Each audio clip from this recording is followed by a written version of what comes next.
డబ్బు లేని కారణంగా ఏ బిడ్డ చదువు ఆగిపోకూడదని రాజశేఖర రెడ్డి గారు ఒక మాట అనేవాడు. ఏమనేవాడు?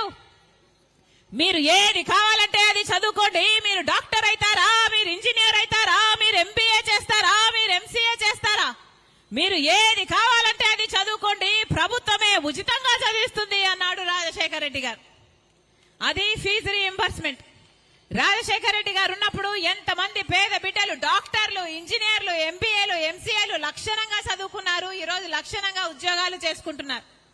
ఇప్పుడు ఫీజు రీయింబర్స్మెంట్ లేదు. కూలీ నాలీ చేసుకుని కన్న తల్లిదండ్రులే వాళ్ళ డబ్బులు కూడబెట్టుకుని అప్పులు చేసి ఆ బిడ్డలను చదివిస్తే కనీసం ఉద్యోగాలు వస్తున్నాయా అంటే ఉద్యోగాలు కూడా లేవు. ఈరోజు మన రాష్ట్రంలో 19 లక్షల మంది విద్యార్థులు చదువుకున్నారు కానీ ఉద్యోగాలు లేక నిరుద్యోగంతో బాధపడుతున్నారు. చిన్న చిన్న ఉద్యోగాలు, ఆఖరికి 10,000, 12,000 ఉద్యోగాలు చేసుకుంటున్నారు అంటే మరి ఆ పాపం ప్రభుత్వానిది కాదా? ఎన్ని ఉద్యోగాలు వేశారు? ఎంతమందికి భర్తీ చేశారు? ప్రతి సంవత్సరము జాబ్ క్యాలెండర్ అన్నాడు జగనన్న గారు. జనవరి 1న జాబ్ క్యాలెండర్ విడుదల చేస్తానన్నాడు. ఎన్ని జనవరి 1 అయిపోయింది, ఎన్ని జాబ్ క్యాలెండర్లు విడుదల చేశారు? కనీసం 5 సంవత్సరాలలో ఒక్క జాబ్ క్యాలెండర్ అయినా, జనవరి 1న ఒక్క జాబ్ క్యాలెండర్ అయినా విడుదల చేశారా?